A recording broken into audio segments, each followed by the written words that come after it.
Hey, this is Matt from InvestQuant. Today is Friday, August the 7th, 2020, and today is the Non-farm Payrolls report. It'll be coming out here shortly, and I'm recording this video ahead of the announcement, so I'm not sure where the market's going to open.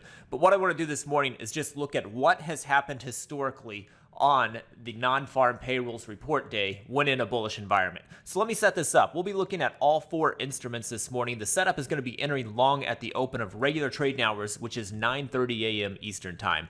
It's going to exit at the close 4:15 p.m. Eastern Time. Now, at the time of this recording, we are trading down a good amount, so I'm going to go ahead and set this up as a down gap. And then I'm going to go into indicators and put us in a bullish environment. I'm going to do that by saying we are above a 10-day and 200-day simple moving average. And then lastly, I'm going to go into the market events section. This is where you can find all of the higher tier reports that happen on a daily basis. And within this section, we've got the day before and the day after the events. But today is the actual day of the event, so I'm going to come to the market events and select non-farm payrolls report, hit equals next to it, and then we can run the results.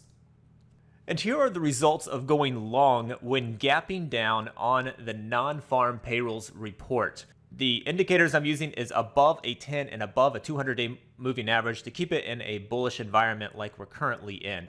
So historically, this has happened 34 times going back to 2003. NASDAQ, it's happened 37, YM has 46 samples, and Russell has 36 samples. And looking at the win rates are simply saying that the market is closing above or below the open. The win rates on this for the ES coming in about 56% on the ES. ES a little bit better than the NASDAQ, which is 54%, as is the YM. So they're all very similar, but the Russell is quite a bit different down there at 42%. So three of the four instruments have been pretty similar, right around 55%, just barely winning a few more times than it has lost historically. So not a real strong edge, just a few more wins than losses on average here. And if I come into opening filters, I can run this as an up gap as well. That way we can see if the market ends up pushing higher on the report, what the results look like. And here are the results of the same thing, only when gapping up. So if we get a positive reaction to the report and we end up gapping above the prior day closing price, this is the results of that same setup of non-farm payrolls report in a bullish environment. We do have larger sample sizes on this. And going back to these win rates again, ES was at about, 55% when gapping down. When gapping up, it goes up to 60%.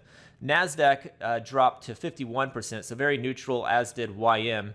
And then Russell gets quite a bit better. So down gaps in the Russell was quite weak. It was about 41%. Up gaps are quite a bit stronger. So there is a big difference there for the Russell. This one, the up gap being quite a bit more bullish.